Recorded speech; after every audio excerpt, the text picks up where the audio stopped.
Toyota Place is your place. Toyota Place. Toyota Place đã phục vụ cộng đồng miền Nam trên 30 năm. Xe hơi và xe truck mới về mỗi ngày. Đây là thời điểm set event mà quý vị từng chờ đợi. Ready, set, go, khởi hành ngay tại Toyota Place.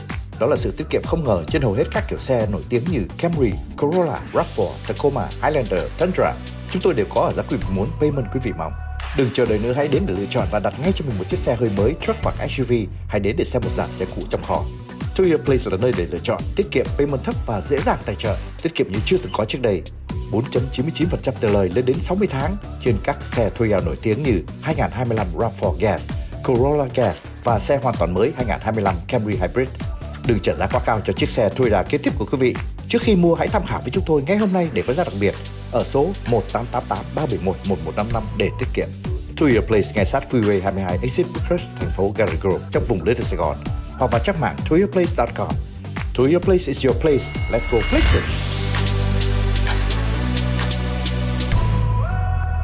Toyota Place.